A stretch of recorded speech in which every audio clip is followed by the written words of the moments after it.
Je m'appelle Sébastien, j'ai 35 ans, et il y a 3 mois, mon propre père m'a mis à la porte, moi et ma fille de 8 ans, Bella, du dîner de Noël, devant 15 membres de ma famille. Tandis que ma petite fille tenait encore sa serviette, attendant la grâce, mon frère Julien m'a regardé avec un sourire en coin et a dit « Pars et ne reviens jamais ». Puis ma mère, la femme qui m'a mis au monde, a ajouté « Noël est tellement mieux sans toi ». Je n'ai pas supplié. Je n'ai pas pleuré. J'ai simplement levé les yeux vers eux et j'ai dit « Alors ça ne vous dérangera pas que je fasse ça ». 5 minutes plus tard, toutes les personnes qui venaient de nous chasser étaient à genoux, me suppliant de revenir sur ma décision. Avant de vous raconter ce qui s'est passé, veuillez laisser un commentaire et me dire d'où vous regardez. Maintenant, laissez-moi vous ramener 18 mois en arrière, au jour où la pluie ne cessait pas de tomber. Le jour où j'ai enterré ma femme, Sarah. Je me souviens de l'odeur de la terre mouillée et des lys. C'est une odeur qui reste dans la gorge, recouvrant tout d'une couche de douceur écœurante.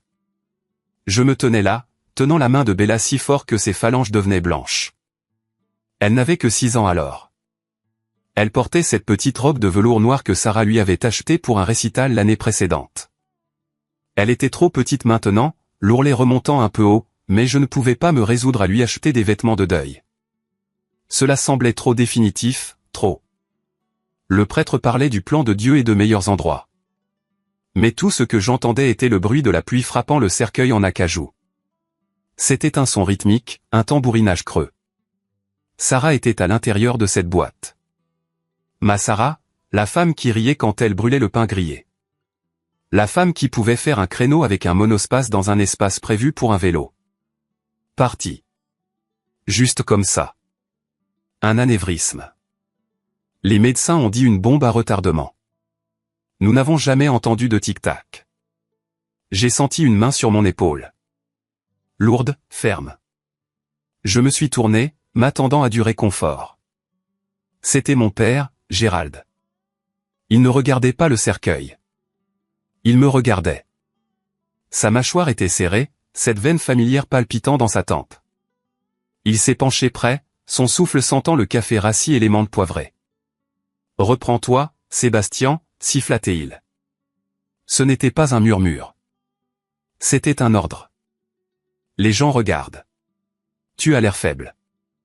J'ai cligné des yeux, la pluie dégoulinant de mes cils. Papa, je viens de perdre ma femme. Et Bella a perdu sa mère. Il a rétorqué, sa voix basse et grinçante comme du gravier. Elle a besoin d'un père, pas d'une épave en pleurs. Les hommes ne pleurent pas en public, mon fils. C'est embarrassant. Tu veux que les gens pensent que tu ne peux pas gérer ça? Que tu n'es pas assez homme pour diriger cette famille maintenant? J'ai ravalé la boule dans ma gorge. C'était comme avaler du verre brisé. C'était Gérald. C'était toujours Gérald. Dans son monde, les émotions étaient un défaut, une erreur de fabrication qui devait être éliminée à coups de marteau. J'ai regardé autour de moi. La plupart des membres de la famille étaient là. Mes tantes, oncles, cousins, et là, s'arrêtant au bord du trottoir 20 minutes en retard, se trouvait une Porsche 911 argentée. Le moteur a rugi inutilement fort, brisant l'atmosphère sombre du cimetière. Mon frère Julien, l'enfant prodige.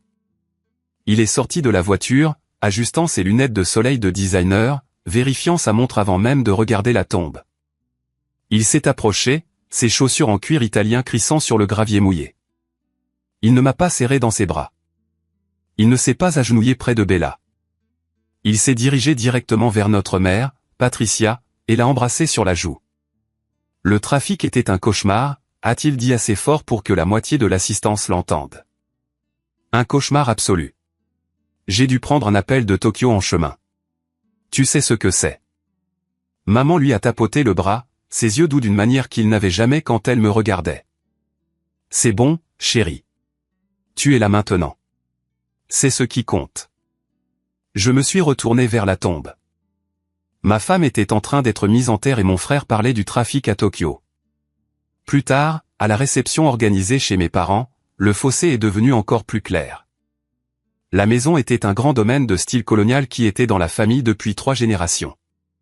C'était impressionnant, bien sûr, mais cela a toujours semblé froid, comme un musée où l'on n'avait pas le droit de toucher à quoi que ce soit. J'étais dans la cuisine, essayant de donner un verre d'eau à Bella. Elle était assise sur un tabouret, balançant ses jambes, regardant dans le vide. « Papa ?» a-t-elle demandé, sa petite voix. Maman a froid. Mon cœur s'est brisé à nouveau. Je me suis agenouillé, ignorant le craquement de mes genoux. Non, bébé. Maman n'a pas froid. Elle est au chaud. Elle est en sécurité. Elle est morte, Bella. Une voix a dit depuis l'embrasure de la porte. Je me suis retourné. C'était Julian. Il était appuyé contre le cadre de la porte, tenant un verre de scotch qui, je le savais, coûtait plus cher que ma première voiture. Julian, ai-je lâché, me levant pour bloquer Bella de lui. Ne lui parle pas comme ça. Il haussa les épaules, prenant une gorgée. Les enfants sont résistants. Sébastien, ne la couve pas. Elle a besoin de connaître la réalité du monde. C'est dur. C'est brutal. Il me regarda, ses yeux balayant mon costume prêt à porter avec dédain. En parlant de brutal, tu as l'air horrible. Tu vas pouvoir gérer l'hypothèque de ta petite maison? Ou dois-je parler à papa d'un prêt pour toi? Je vais bien, Julian. Nous allons bien, n'est-ce pas? Il a ri. Un son sec et aboyant. Tu es architecte, Sébastien. Tu dessines des images. Le marché est en chute libre. Je dis juste de ne pas être trop fier pour demander de l'aide. Bien que te connaissant, tu vas probablement te noyer en silence. Il est parti, laissant l'odeur de son eau de Cologne chère dans l'air. J'ai donné de l'eau à Bella et je l'ai accompagnée au salon. C'est là que je l'ai entendu. Les murmures. Ma mère et Julian se tenaient près de la cheminée. Ils ne m'ont pas vu. J'ai fait une pause derrière une grande fougère en pot. Je n'aurais pas dû écouter. J'aurais dû continuer mon chemin. Mais quelque chose dans leur ton m'a arrêté. Elle ne peut pas élever cette fille seule, maman, disait Julian, sa voix basse.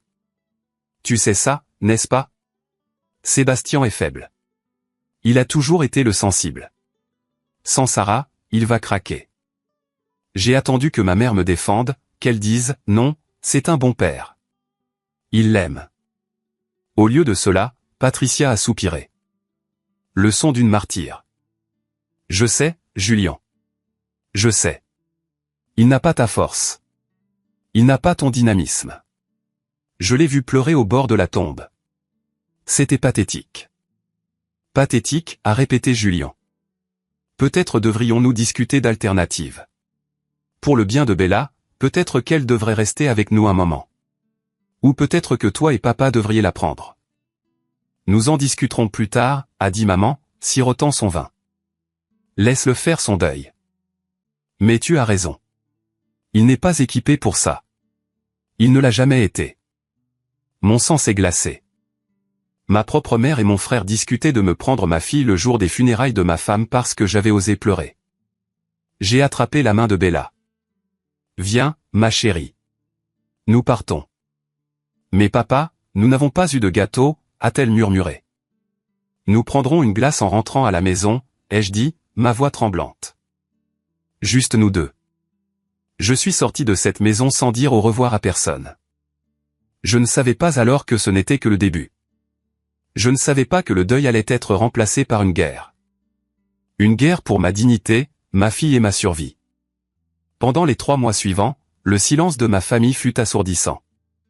Ils n'ont pas appelé pour prendre de nos nouvelles. Ils n'ont pas proposé d'aider pour les repas ou les trajets scolaires. Il n'y avait que moi et Bella, naviguant dans un monde qui avait soudainement perdu ses couleurs. Puis la lettre est arrivée. C'était un mardi. Je m'en souviens parce que le mardi, c'était la soirée tacos, le plat préféré de Sarah. Je triais le courrier, jetant les prospectus indésirables dans le bac de recyclage. Quand j'ai vu l'enveloppe de la compagnie d'assurance, je l'ai regardée longtemps. Sarah et moi avions souscrit des polices d'assurance quand Bella est née. Juste au cas où, avait dit Sarah, pour que nous n'ayons jamais à nous inquiéter. Je l'ai ouverte avec des doigts tremblants. Je m'attendais à quelque chose, bien sûr, mais je n'avais pas regardé les chiffres depuis des années. Le chèque à l'intérieur était de 2,5 millions de dollars. Je me suis assis lourdement sur le sol de la cuisine. 2,5 millions de dollars. C'était une fortune. C'était la liberté. C'était le fonds universitaire de Bella, une hypothèque remboursée, un filet de sécurité qui pouvait nous durer toute une vie. Mais en regardant tous ces zéros, tout ce que je pouvais penser, c'est que je rendrais chaque centime juste pour que Sarah franchisse la porte et se plaigne du trafic. J'ai déposé le chèque le lendemain matin. Je n'ai dit à personne, ni à mes amis, et certainement pas à ma famille, mais les secrets dans une petite ville ont une façon de fuiter. Ou peut-être que ma famille avait juste un sixième sens pour l'argent. 3 jours après que le dépôt a été compensé, mon téléphone a sonné. Sébastien. La voix de ma mère était joyeuse et pétillante. Comment vas-tu, chérie? Ça fait trop longtemps. J'ai tenu le téléphone éloigné de mon oreille, confus. Maman, ça fait 3 mois. Tu n'as pas appelé une seule fois. Oh, ne sois pas bête. Elle a ri, rejetant ma douleur sans effort. Nous t'avons donné de l'espace. C'est ce dont tu as besoin quand tu es fragile. Mais écoute, papa et moi parlions. Tu nous manques. Bella nous manque. Viens dîner ce dimanche. Je fais du rôti de bœuf. Je ne sais pas, maman.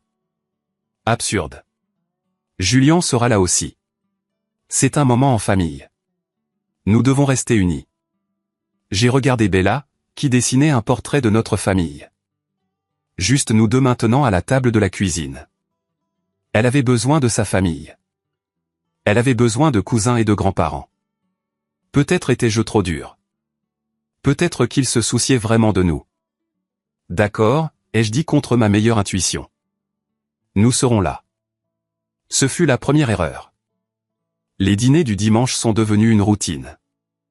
Pendant un mois, tout a semblé étrangement normal. Mieux que normal, en fait. Maman était attentive, posant des questions sur mes projets d'architecte. Papa ne criait pas. Même Julien semblait réduire son arrogance, bien qu'il garait toujours sa Porsche au centre de l'allée, de sorte que tout le monde devait la contourner. Mais il y avait des fissures dans le vernis. À table, maman empilait l'assiette de Julien avec les meilleurs morceaux de rôti de bœuf.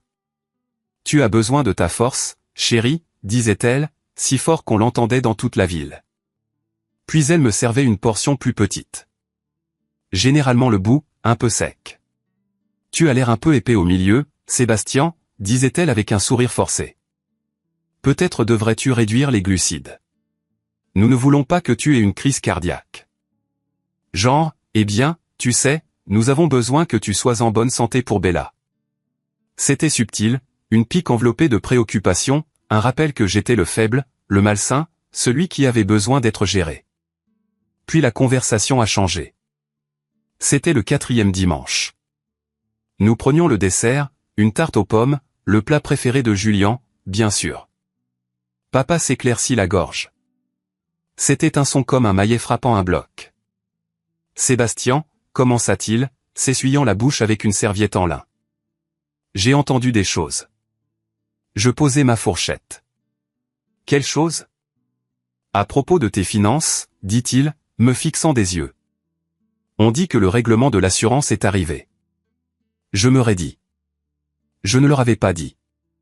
C'est privé, papa. La famille n'est pas privée, intervint Julien, se penchant en arrière sur sa chaise. Il fit tourner son vin, le liquide recouvrant le verre comme du sang. Nous sommes juste inquiets, Sébastien. C'est beaucoup de liquidité pour quelqu'un qui, soyons honnêtes, n'a jamais géré un portefeuille de cette taille. Je gère très bien, dis-je, ma voix tendue. Vraiment, demanda maman, les yeux grands ouverts avec une fausse inquiétude. Nous savons à quel point tu as été émotif. Le chagrin fait faire des choses folles aux gens. Nous ne voulons simplement pas que tu gaspilles l'avenir de Bella dans des distractions. Distractions. Je l'ai regardé, incrédule. Je vais travailler. Je rentre à la maison. J'élève ma fille. Quelle distraction? Nous disons juste, dit papa, sa voix s'endurcissant. Julien est un magicien de la finance. C'est le loup de Wall Street de cette famille. Regarde sa voiture. Regarde ses costumes. Le garçon connaît l'argent. Nous pensons qu'il est préférable que tu transfères les fonds sur un compte que Julien gère. Il peut le faire fructifier, le protéger, le garder à l'abri des impulsions. J'ai regardé Julien. Il souriait. Un prédateur regardant une gazelle blessée. Je peux le doubler en 2 ans, Sébastien. Facile. Faible risque. Rendement élevé. Je renoncerai même à mes frais de gestion habituels. Parce que nous sommes frères. La pièce est devenue soudainement chaude. Ils ne demandaient pas. Ils encerclaient. J'apprécie l'offre, dis-je, essayant de rester calme, mais j'ai un conseiller financier. J'ai un plan. L'argent est bloqué pour l'université de Bella et ma retraite. C'est en sécurité. La température dans la pièce a chuté de 10 degrés. Le visage de papa a viré au rouge, une couleur que je me souvenais de mon enfance. La couleur d'une violence imminente. Tu refuses l'aide de ton propre frère après que nous t'avons accueilli? Après que nous t'avons nourri? Je ne refuse pas l'aide, papa. Je refuse de céder le contrôle de ma vie. Tu es têtu, a claqué maman. Comme ton grand-père. Égoïste. Avant que la dispute ne dégénère, j'ai senti une main sur mon bras. C'était grand-mère Margaret, la mère de mon père. Elle avait 85 ans, une petite femme aux cheveux comme de l'argent filé et aux yeux étonnamment perçants derrière ses lunettes épaisses. Elle parlait rarement lors de ses dîners. La famille la traitait principalement comme un meuble, mais l'ignorait. Papa parlait souvent par-dessus elle. Maman roulait des yeux chaque fois que grand-mère demandait du sel. Sébastien, dit-elle, sa voix rauque. Aide-moi à aller à la cuisine, mon cher. J'ai besoin d'eau. Je vais le chercher, mère, dit Patricia, commençant à se lever. Non, dit grand-mère, étonnamment ferme. Sébastien le fera. J'ai besoin de me dégourdir les jambes. Je l'ai aidée à se lever. Elle était légère comme un oiseau, s'appuyant lourdement sur sa canne. Nous avons marché lentement jusqu'à la cuisine, loin des regards indiscrets de la salle à manger. Dès que nous étions hors de portée de voix, sa prise sur mon bras s'est resserrée. C'était choquant de voir à quel point elle était forte.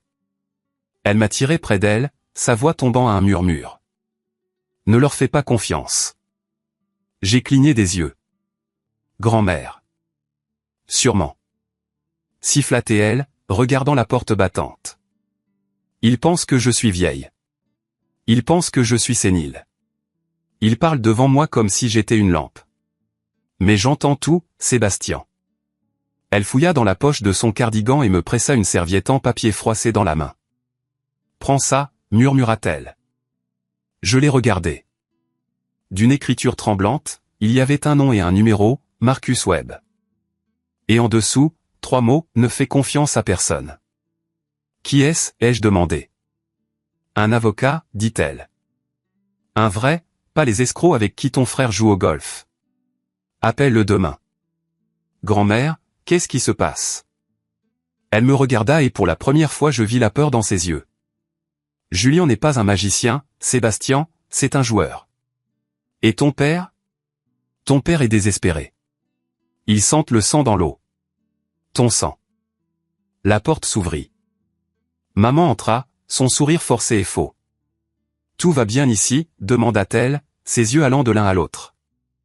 Très bien, Patricia, dit grand-mère, changeant instantanément de comportement pour paraître fragile et confuse.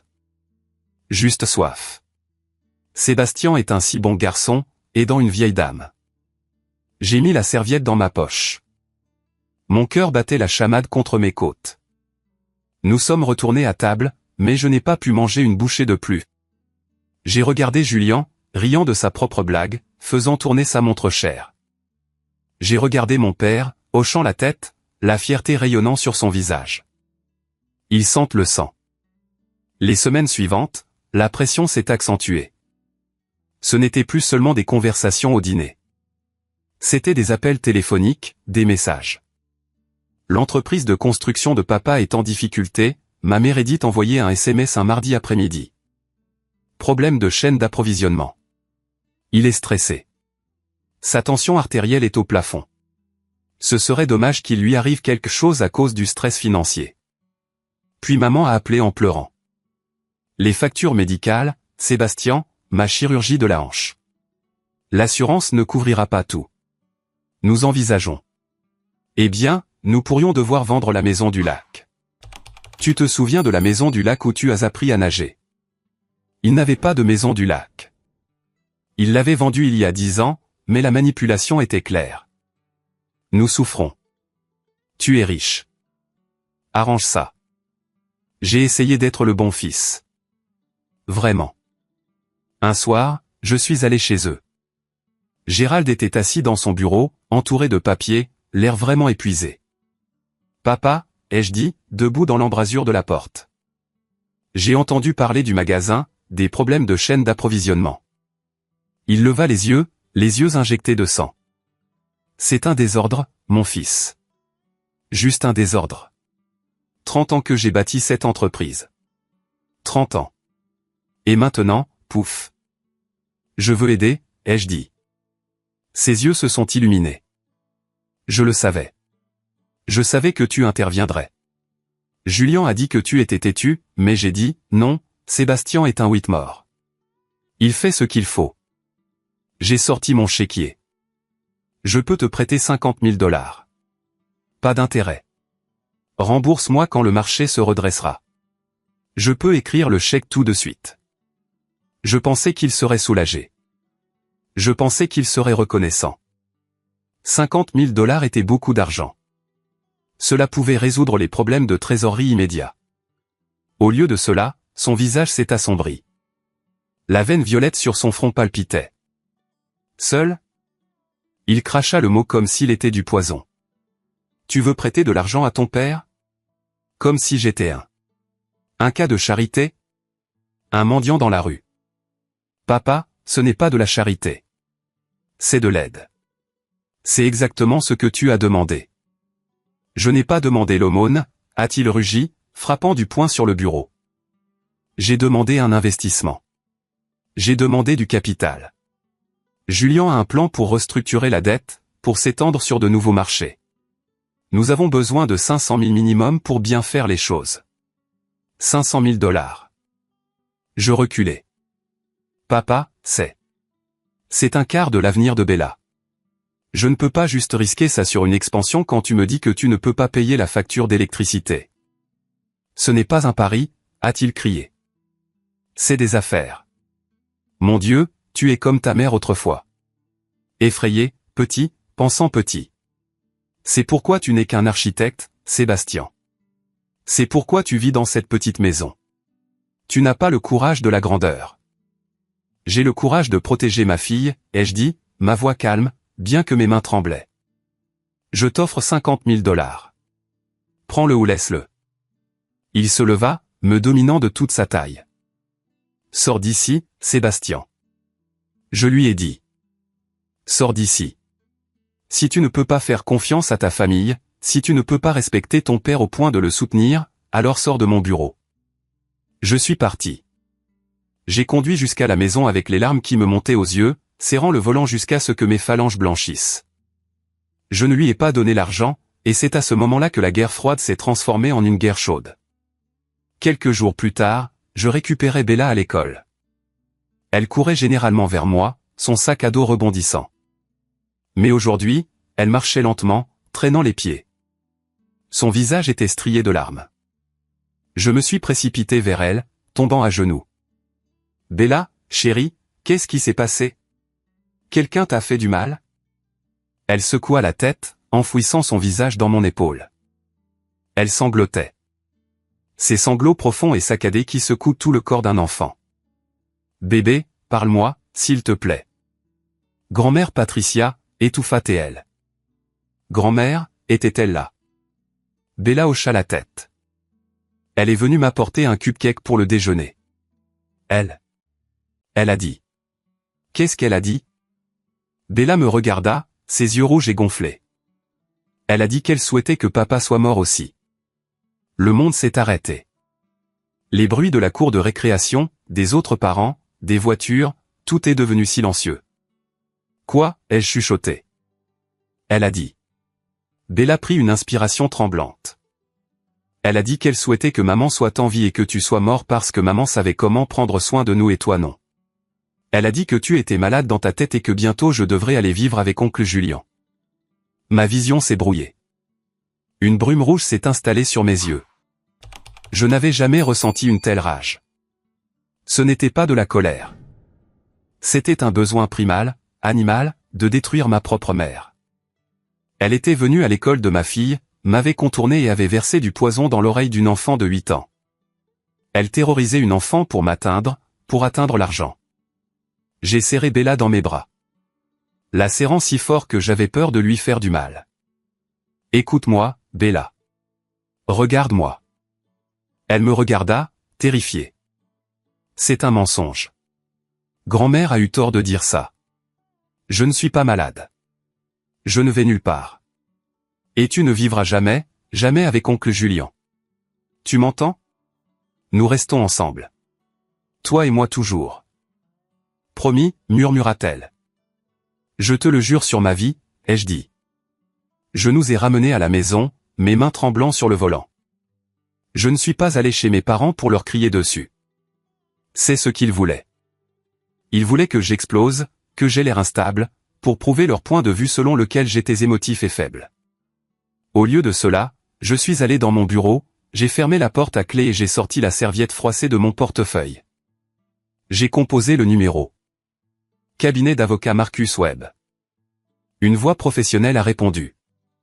J'ai besoin de voir Marcus, ai-je dit. Ma grand-mère, Margaret Whitmore, m'a dit d'appeler. Il y eut une pause. Puis le ton de la réceptionniste a changé. Un instant, s'il vous plaît. Quelques secondes plus tard, une voix grave et résonnante a répondu.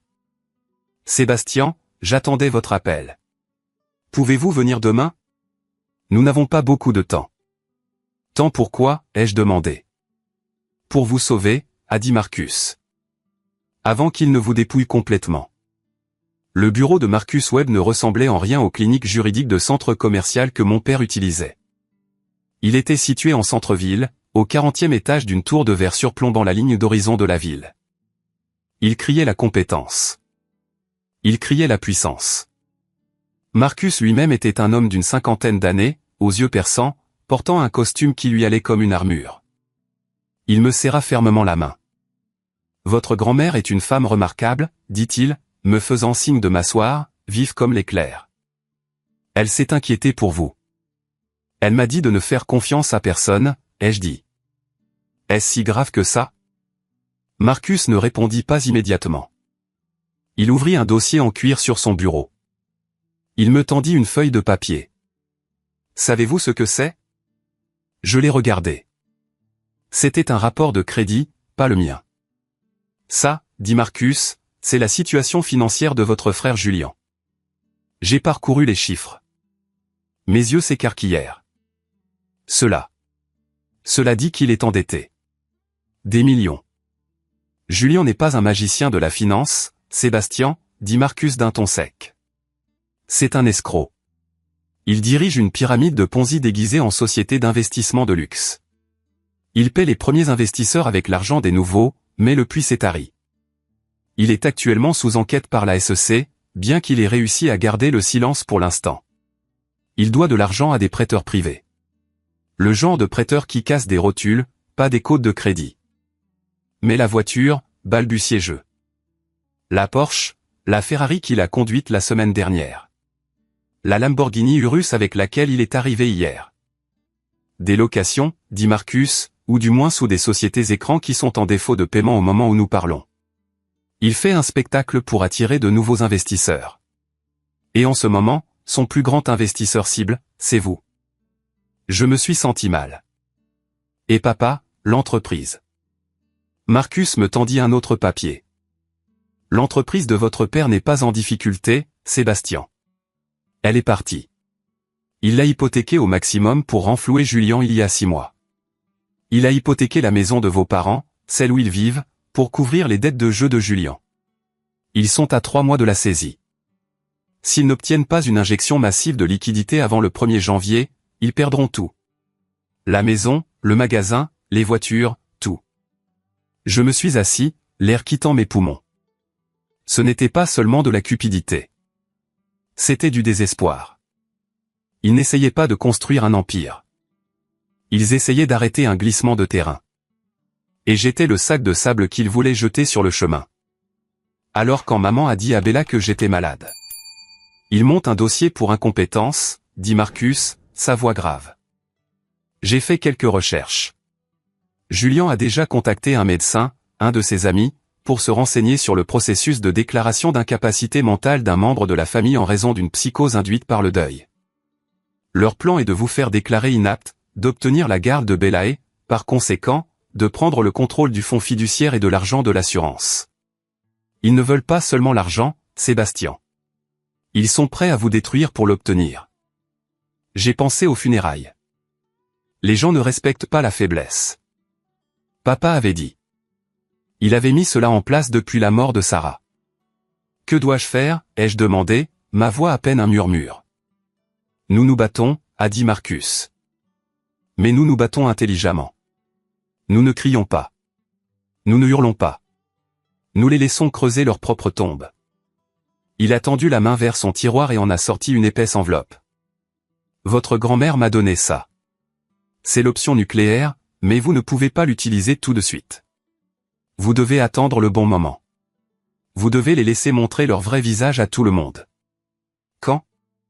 Noël, a dit Marcus, le dîner de Noël annuel des Whitmore. Toute la famille sera là. Des témoins. C'est là qu'ils agiront. C'est là qu'ils vous coinceront.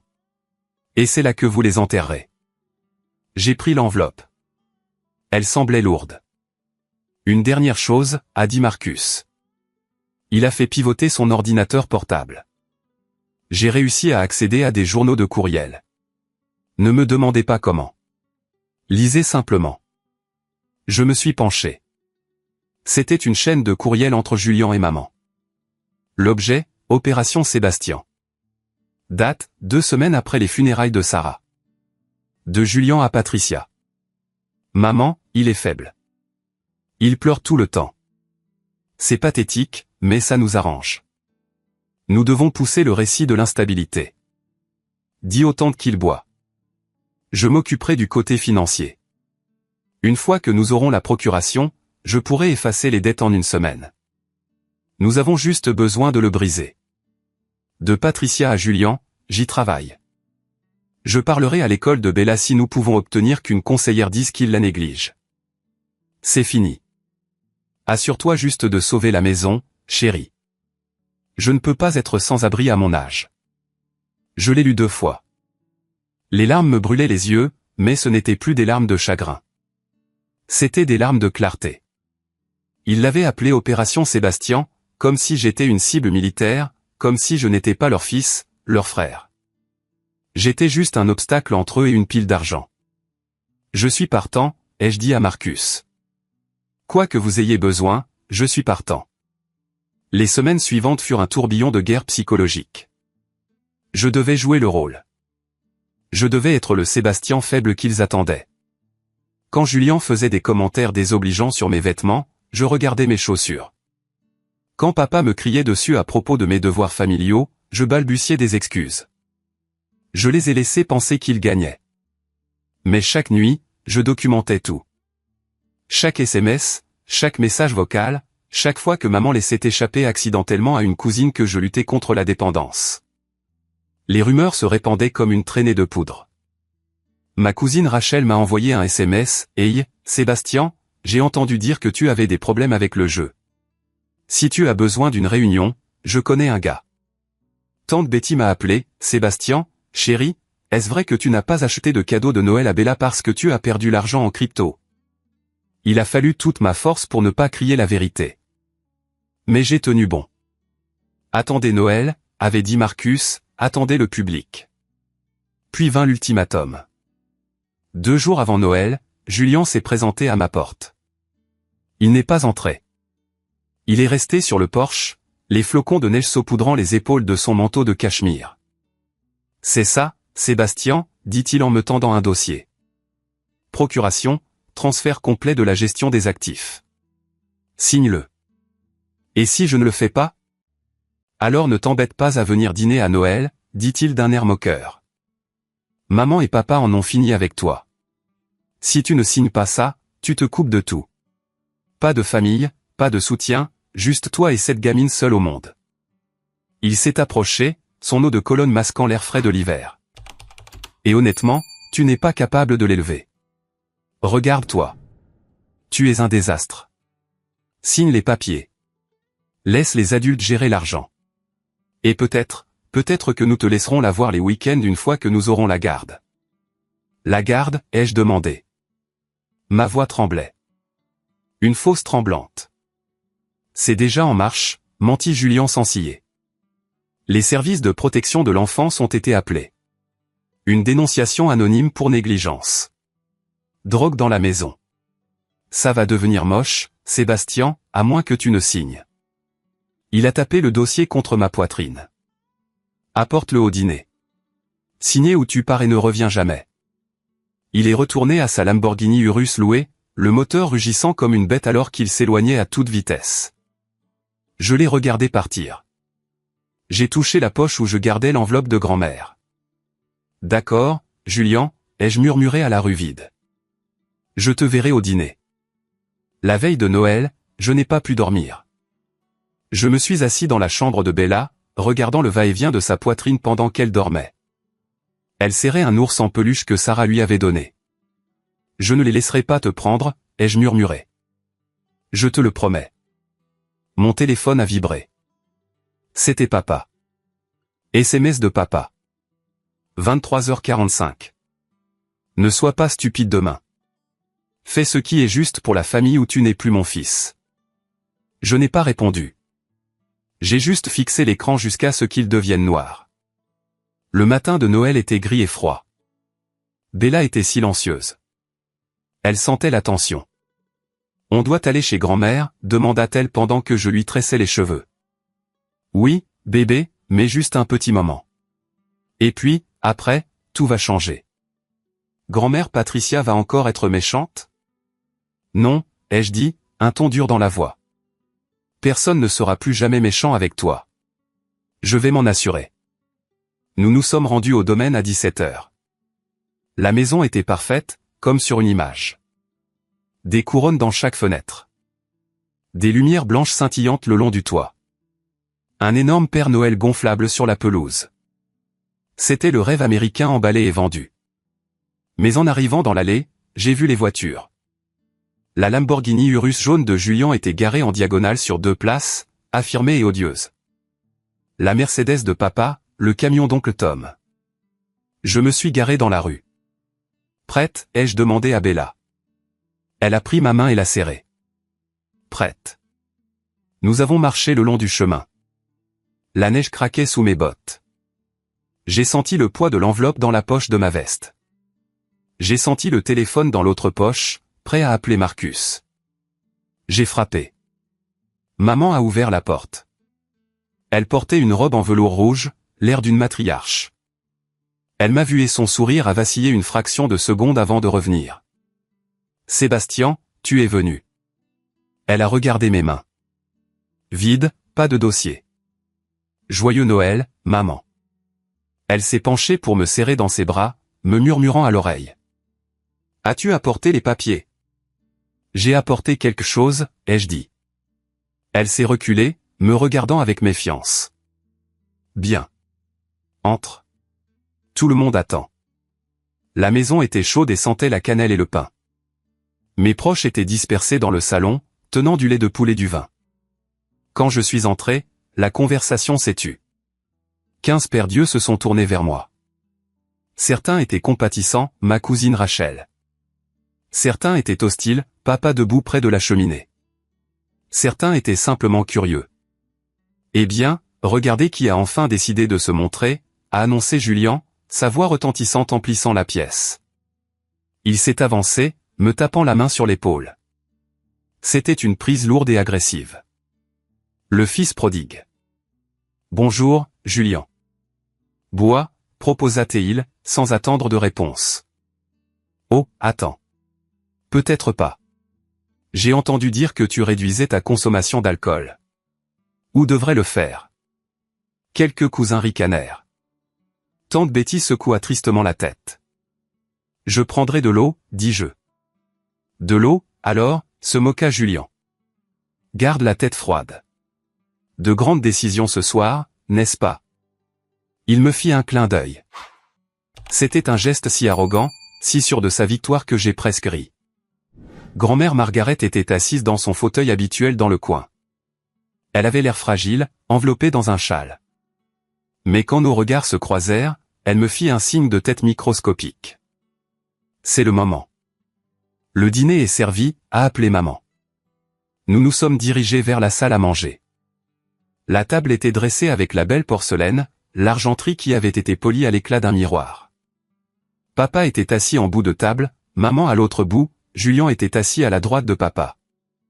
J'étais placé à l'extrémité, à côté de Bella, près de la porte de la cuisine. En gros, la section de la table des enfants. Le repas a commencé par des politesses tendues. Oncle Tom a parlé du match de football. Tante Sarah a complimenté la dinde, mais je sentais l'énergie monter comme un front de tempête. Julien vérifiait constamment sa montre. Papa buvait son vin trop vite. Il n'allait pas attendre le dessert. Ils étaient impatients. À mi-chemin du plat principal, Julien s'est levé. Il a tapé sa fourchette contre son verre de vin en cristal. Clinque, clinque, clinque. Désolé d'interrompre la frénésie alimentaire, a-t-il plaisanté, arborant un sourire qui n'atteignait pas ses yeux, mais nous avons quelques affaires de famille à régler. Désagréable mais nécessaire. La pièce est devenue silencieuse. Bella s'est recroquevillée sur sa chaise. Comme vous le savez tous, a commencé Julien, arpentant derrière sa chaise comme un avocat dans une salle d'audience. Notre famille a traversé beaucoup de choses cette année. Perdre Sarah a été une tragédie. Il a fait une pause pour les faits. Il se fichait de Sarah. Mais les conséquences ont été encore plus difficiles, surtout pour mon frère Sébastien. Il m'a désigné du doigt, tous les yeux se sont tournés vers moi. Le chagrin fait faire des choses terribles à un homme, a continué Julien, sa voix dégoulinant de fausse sympathie. Il trouble le jugement. Il conduit à de mauvaises habitudes. Nous avons tous entendu les rumeurs, le jeu, l'instabilité. Julien, ai-je dit calmement. Assieds-toi. Je ne m'assoirai pas, Sébastien. Il a claqué, le masque tombant. Parce que je me soucie trop de cette famille. Nous ne pouvons pas rester les bras croisés et te regarder jeter ta vie et l'héritage de Bella aux toilettes. Nous ne pouvons pas te regarder traîner le nom des Whitmore dans la boue. Il a tendu la main sous la table et a sorti le dossier. Il l'a claqué sur la nappe en lin. Ça se termine ce soir. Nous organisons une intervention pour ton propre bien. Une intervention? J'ai regardé autour de la table. C'est ce que c'est? C'est de l'amour, mon fils, a dit papa depuis le bout de la table. De l'amour vache. Tu n'es pas capable de gérer cet argent. Tu n'es pas capable d'élever Bella dans cet état. Tu as besoin d'aide. Signe les papiers, Sébastien, a dit maman, les larmes lui montant aux yeux. Elle était une bonne actrice. S'il te plaît, laisse Julien s'occuper des finances. Laisse-nous nous occuper de Bella pendant quelques mois jusqu'à ce que tu sois rétabli. Rétabli. Je me suis levé. Je ne suis pas drogué, maman. Je ne joue pas. Je suis architecte. Je travaille 60 heures par semaine. Déni, Julien. Première étape classique. Il a poussé le dossier vers moi, renversant une saucière. Signe devant tout le monde. Montre-nous que tu veux aller mieux. Non, ai-je dit. Le mot est resté suspendu dans l'air. Excuse-moi. Julien a cligné des yeux. J'ai dit, non, je ne signerai rien. Je ne vous donnerai pas mon argent. Je ne vous donnerai pas ma fille. Papa s'est levé, sa chaise raclant bruyamment le sol. Son visage était violet. Espèce de petite ingrate. Il a pointé un doigt tremblant vers moi. Après tout ce que nous avons fait, après que nous t'ayons couvert, tu oses me défier dans ma propre maison. Ce n'est pas de la désobéissance, papa. C'est de la vérité. La vérité est que tu es un perdant, a rugi papa. Tu l'as toujours été. Sarah était la seule chose qui te tenait debout. Et maintenant qu'elle est partie. Tu n'es rien. Tu es faible. Et je ne te laisserai pas ruiner la réputation de cette famille. Il a montré la porte du doigt. Sors d'ici. Gérald, murmura grand-mère de son coin. Tais-toi, mère, cria papa. Il s'est tourné vers moi. J'ai dit, sors d'ici. Prends ta sale gamine et pars. Si tu franchis cette porte sans signer, tu es morte pour nous. Tu m'entends? Morte? Julien fit un sourire suffisant, croisant les bras. Tu as entendu l'homme, Sébastien, pars et ne reviens jamais. J'ai regardé maman. Maman. Elle tamponna ses yeux avec sa serviette, puis me regarda avec des yeux froids et durs. Ton père a raison. Tu as gâché Noël. Tu as tout gâché.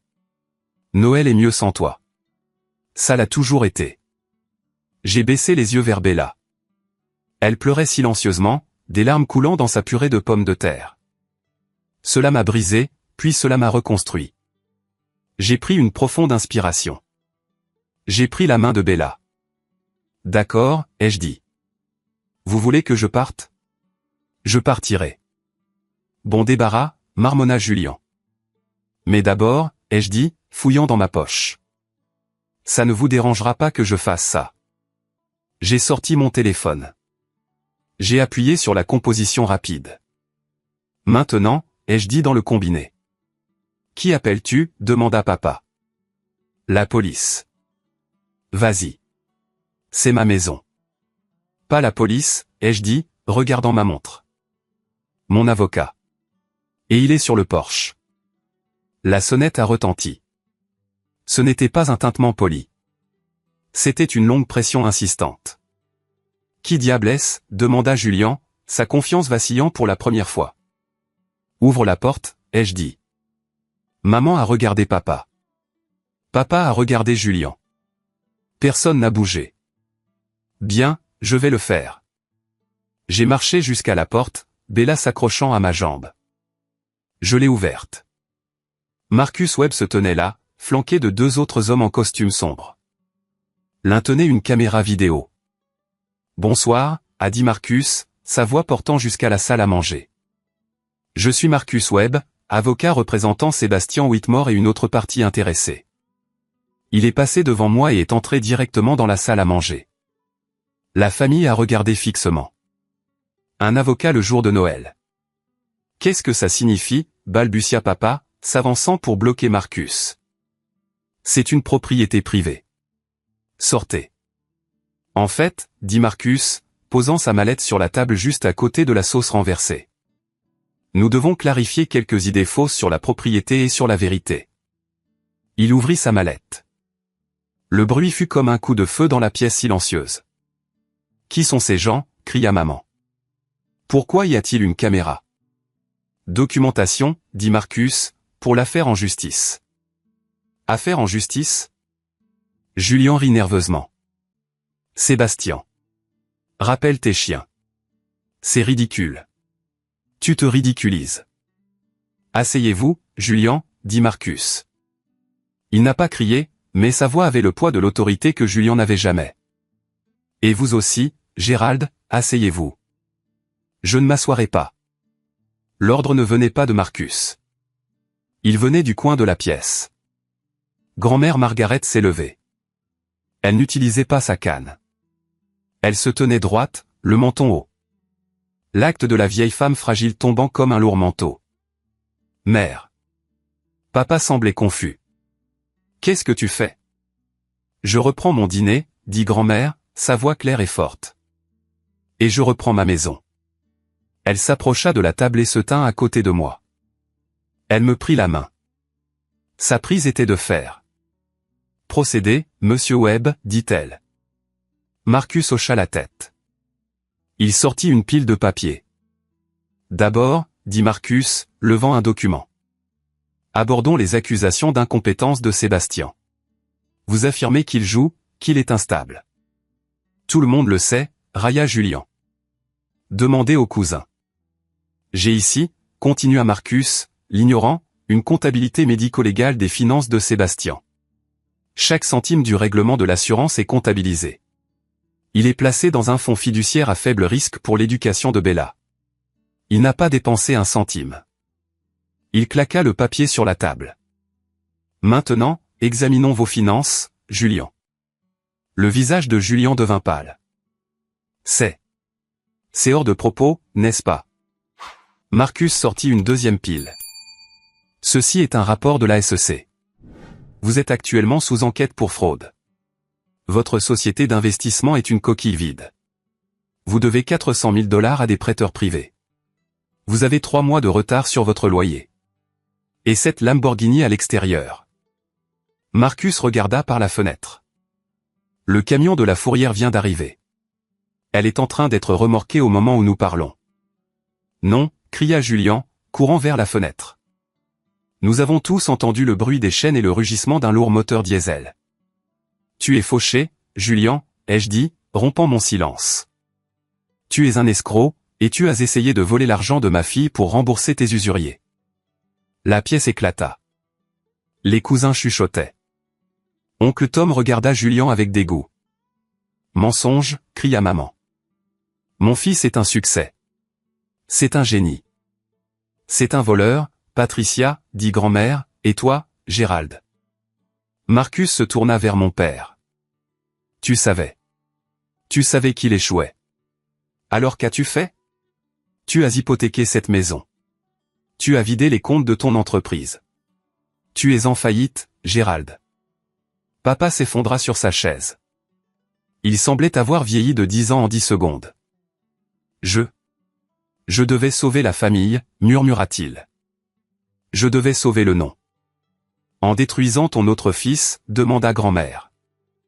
En volant ta petite fille? Nous ne volions pas, cria maman. Nous n'empruntions que. Nous l'aurions remboursé. Avec quoi, ai-je demandé. Vous n'avez rien. Marcus n'avait pas terminé. Nous avons également des preuves numériques de la conspiration. Des emails, des SMS, le fil de discussion Opération Sébastien. Il distribua des copies des emails autour de la table. Ma cousine Rachel en lut un et haleta. Tante Betty se couvrit la bouche. Tu l'as appelé pathétique, Rachel lut à haute voix, regardant maman. Tu as dit de le faire se sentir fou, pour qu'il signe. Tante Patricia, comment as-tu pu? C'était pris hors contexte. Maman sanglota. C'est daté de 2 semaines après les funérailles de Sarah, ai-je dit. 2 semaines? Pendant que je choisissais encore une pierre tombale, vous complotiez pour me voler. Julien se détourna de la fenêtre. Son visage était tordu de haine. Et alors?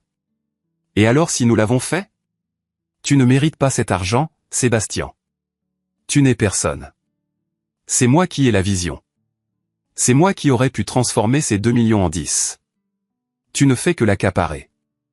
Ce n'est pas mon argent à accaparer, ai-je dit, c'est celui de Bella. C'est l'argent de la famille, cria papa, frappant faiblement du poing. Et je décide ce qui se passe dans cette famille.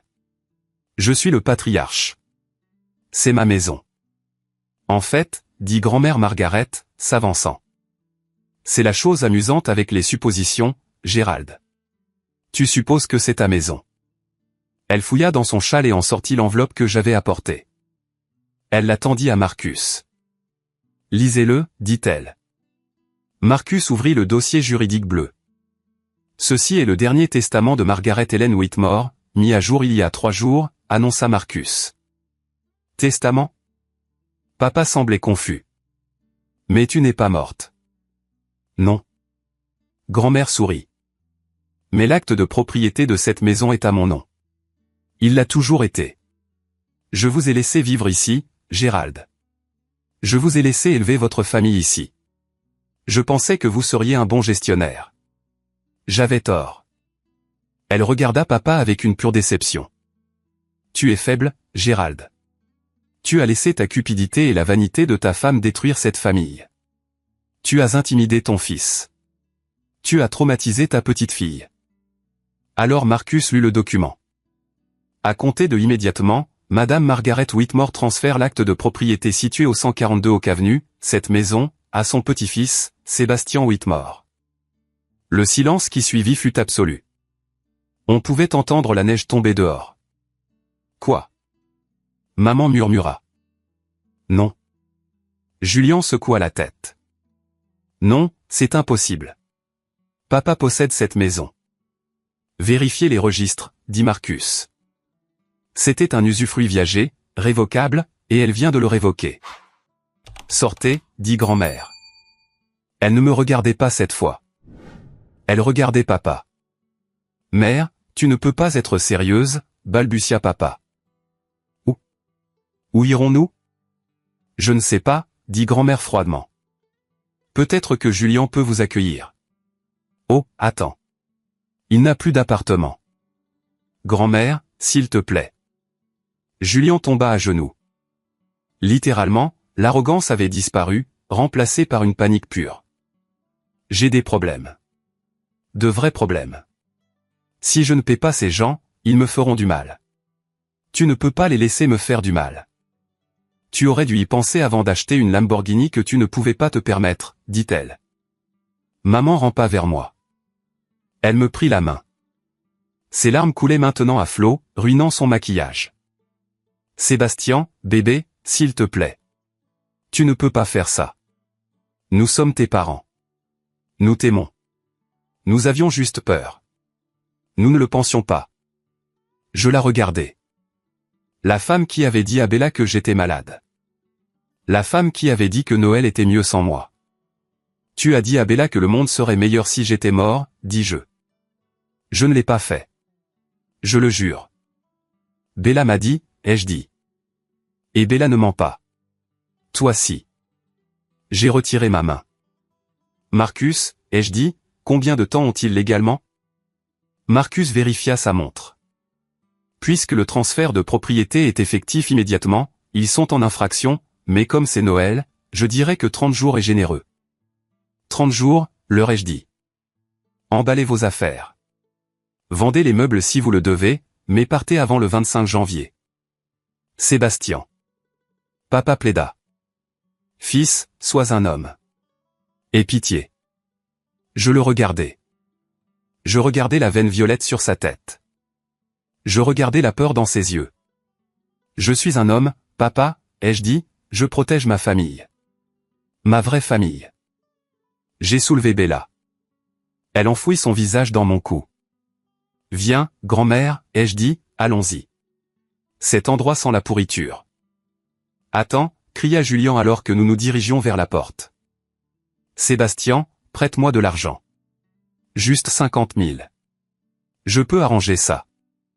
Je ne me suis même pas retourné. Nous sommes sortis dans l'air froid. Le camion de remorquage s'éloignait avec la Lamborghini jaune accrochée à l'arrière. Grand-mère a passé son bras dans le mien. Ça s'est bien passé, je pense. J'ai ri. Un rire vraiment sincère. Joyeux Noël, grand-mère. Les 48 heures suivantes furent un chaos d'appels téléphoniques et de messages, mais j'ai bloqué tout le monde sauf Marcus et grand-mère. Marcus s'est occupé des avis d'expulsion. Il était impitoyable. Il a découvert que papa avait détourné de l'argent du fonds de pension des employés du magasin pour payer les dettes de Julien. De plus, c'était un crime fédéral. Papa ne perdait pas seulement sa maison. Il risquait la prison s'il ne coopérait pas. Julien est entré dans la clandestinité. La rumeur disait qu'il séjournait dans un motel à 3 villes de là, essayant d'échapper aux usuriers. Ses amis en ville l'avaient abandonné dès que l'argent s'était tari. Mais pour moi, la victoire n'était pas liée à leur souffrance. C'était lié à la paix. 2 semaines après Noël, j'étais dans ma cuisine. La maison était petite, mais c'était la nôtre. Et maintenant, elle avait une nouvelle résidente. Sébastien a appelé grand-mère depuis le salon. Où as-tu mis mes aiguilles à tricoter? Vérifie le panier près du canapé, grand-mère, ai-je crié en retour. Elle avait emménagé avec nous le lendemain de Noël. Je ne reste pas dans ce mausolée avec ces vautours, avait-elle dit. D'ailleurs, j'ai besoin de quelqu'un pour cuisiner pour moi. Bella adorait la voir là. Elles étaient comme les 2 doigts de la main. Grand-mère a appris à Bella à jouer au poker. Ce n'est pas du jeu si tu gagnes, ma chérie, et elle lui a raconté des histoires sur les ancêtres, les vrais, pas la fausse mythologie que papa avait inventée. Un soir, j'étais assis sur le porche, regardant la neige fondre. Mon téléphone a sonné. C'était un numéro que je ne reconnaissais pas. Bonjour, Sébastien. C'était papa. Sa voix semblait brisée, petite. Que veux-tu, Gérald? Je ne l'ai pas appelé papa. Je voulais juste dire. Il a fait une pause. Je pouvais l'entendre respirer lourdement. Ils vont saisir le magasin demain. C'est fini. 30 ans. Je sais. J'ai dit, je l'ai fait pour toi, tu sais. Il a dit, le mensonge était automatique. Je l'ai construit pour toi et Julien. Non, Gérald. Tu l'as construit pour ton ego et tu l'as détruit pour Julien. Pourquoi me détestes-tu? Demanda-t-il. Cela ressemblait à une question sincère. Je ne te déteste pas, ai-je dit. Et j'ai réalisé que c'était vrai. Je te plains. Tu as passé toute ta vie à essayer d'avoir l'air fort. Et finalement, tu étais l'homme le plus faible de la pièce. Tu as laissé maman et Julien te manipuler. Tu as rejeté le fils qui t'aurait réellement aidé. Je peux changer, a-t-il dit. Si tu nous laisses garder la maison. Je peux changer. Non, tu ne peux pas. J'ai dit, et même si tu pouvais, je ne peux pas risquer Bella.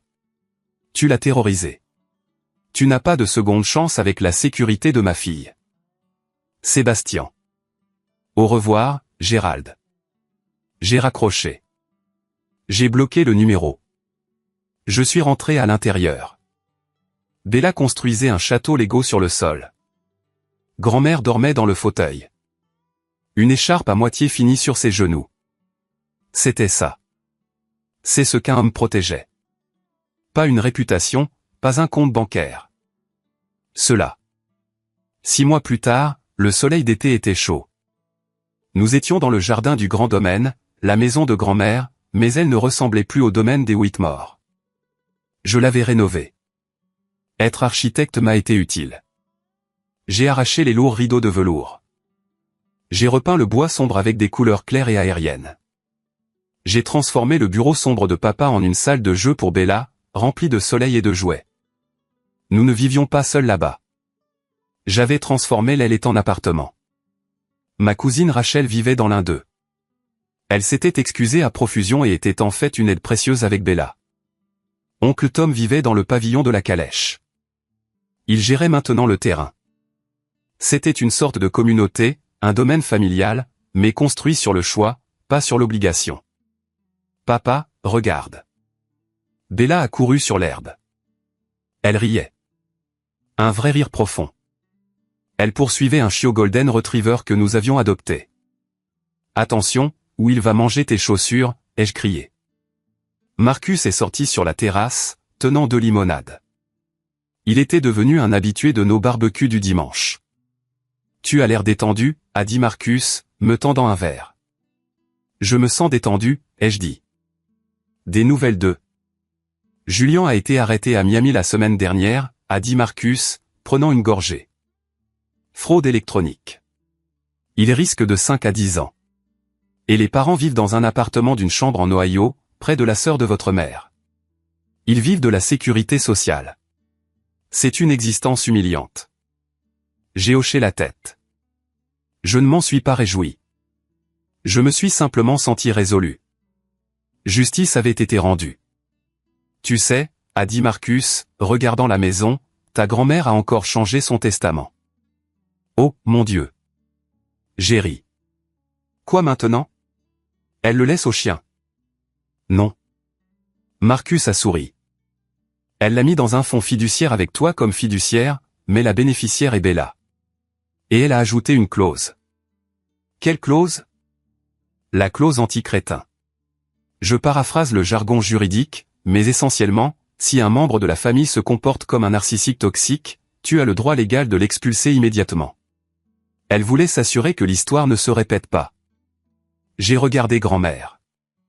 Elle était assise à l'ombre, regardant Bella jouer. Elle m'a vu la regarder et m'a fait un signe de la main. Je me suis approché d'elle et me suis assis sur l'herbe. Ça va, grand-mère? Je vais merveilleusement bien, a-t-elle dit. La maison respire à nouveau, Sébastien.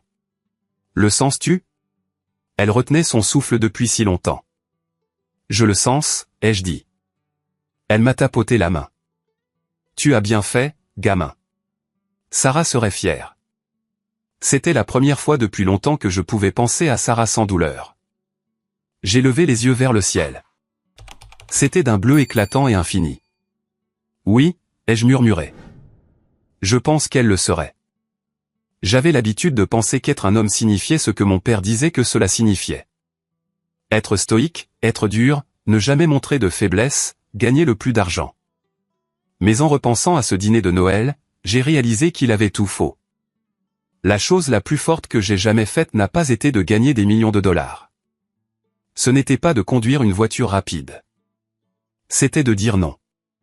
C'était de me tenir dans une pièce remplie de gens qui s'attendaient à ce que je m'effondre et de choisir de protéger ma fille à la place. C'était de briser le cycle d'abus qui avait sévi dans ma famille pendant des générations. Mon frère Julien avait les voitures, les costumes, l'arrogance, et il a fini avec rien. Mon père avait l'autorité, la colère, le contrôle, et il a fini seul. J'avais le chagrin. J'avais la peur. J'avais une petite fille qui avait besoin de moi. Et parce que j'ai embrassé ces choses, parce que j'ai admis que j'étais blessé. Parce que j'ai demandé de l'aide à Marcus et grand-mère. J'ai tout obtenu. La famille n'est pas le sang. Le sang n'est que la biologie. La famille, c'est celui qui se tient à côté de toi quand la Lamborghini est remorquée. La famille, c'est celui qui te tend une serviette avec un numéro de téléphone quand on te fait du gaslighting. La famille, ce sont les gens qui t'aiment pour ta faiblesse, pas seulement pour ta force. Je regarde Bella maintenant, dormant en toute sécurité dans une maison remplie d'amour et je sais que j'ai fait le bon choix. Ils m'ont dit de partir et de ne jamais revenir. Alors je l'ai fait. J'ai quitté leur monde toxique et je ne suis jamais revenu, et c'est la meilleure direction que j'ai jamais prise. C'est le moment qui a tout changé, quand j'ai enfin repris le contrôle de ma vie. Merci d'avoir été patient et d'avoir parcouru ce chemin avec moi. Vous êtes incroyable. Veuillez appuyer sur le bouton j'aime et commenter ci-dessous pour que je sache que vous êtes resté avec moi jusqu'à la fin. Cela aide non seulement plus de gens à trouver l'histoire, mais cela me dit que mon expérience a eu un sens pour vous. Votre soutien est ma plus grande motivation pour continuer à partager. Necesitas y está la promesa de tenacidad 1, 2, 3 y creo que está hasta la 3 nomás. Y con las promesas de tenacidad con ladrillo oscuro, que necesitas hacer un bloque oscuro que se hace con las gemas negras. Se hace un bloque y después lo rodeas de ladrillos de piedra. Y haces un ladrillo de sangre oscuro. Y con 4 ladrillos de sangre oscuro, horneándolos en el infusor de sangre, obtienes el ladrillo de sangre oscuro. Y para hacer el horno de espíritu. Y con el horno de espíritu, ¿si ves las cajitas moradas que teníamos al principio? Sí, sí, sí. Ok, las pones ahí y como que se cocinan y te dan una... ¿dónde está esto? Aquí. Esto. No me acuerdo cómo... Te daban algo muy, muy importante, pero no me acuerdo dónde está.